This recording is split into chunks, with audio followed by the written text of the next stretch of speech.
Hey everyone, I'm back today to show you guys a little bit more information about different types of yarn, how to swatch, how to keep tension, and a little bit more information about crochet hooks in general. I got a comment on the last video asking for a little bit of information about if there's different types of crochet hooks, what type works best, questions along that sense. And so I realize that there's a lot to say about this subject, but I'm gonna go very general today. And then later on, I could probably make a more detailed video if you guys want that. So here, I'm gonna pull out a couple different crochet hooks. I really love metal crochet hooks or aluminum hooks. There's also wood hooks.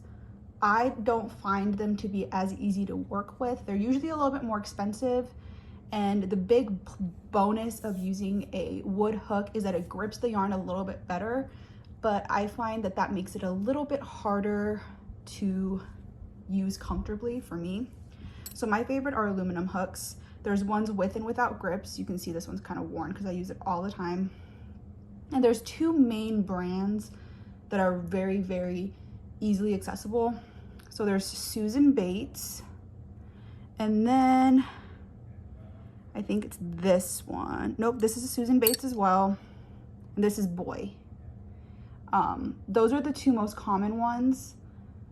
These are gonna be the cheapest hooks you can find, and they work amazing, and I love them and I use them all the time. Totally fine to use.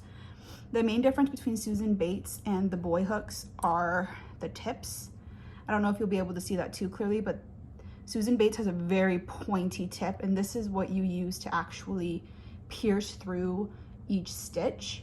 So that comes in handy for that purpose. I prefer these over the Boy hooks, but it's a big personal decision, honestly. This one, as you can see in comparison, not as pointy. It's more rounded on the top.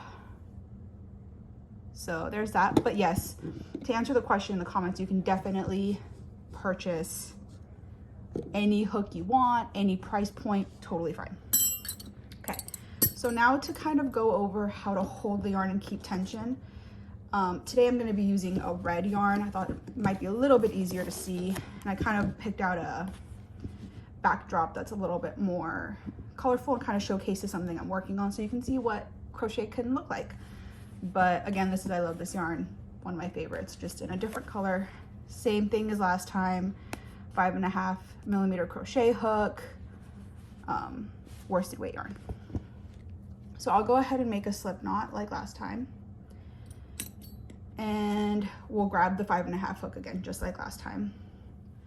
I like to keep tension by wrapping around my index finger of my left hand. Once or twice or 3 times. I kind of just do whatever feels comfortable each time. Another way to do it, some people like to wrap it around each of their fingers, keep tension like that. I just find this all to be really difficult to manage and difficult to hold. So I just wrap around my index finger, and then as you pull, I think I showed this last time, it kind of tightens. If you feel like it's getting too tight, just let one go. You know, you totally control all the tension with this index finger. How I hold my hook is kind of like a knife. I hold it like this with my right hand. And you're just going to, I'm gonna show you guys how to chain. So you're just going to hook onto that yarn and pull through. And pull through, hook, pull through, hook, pull through, hook, pull through.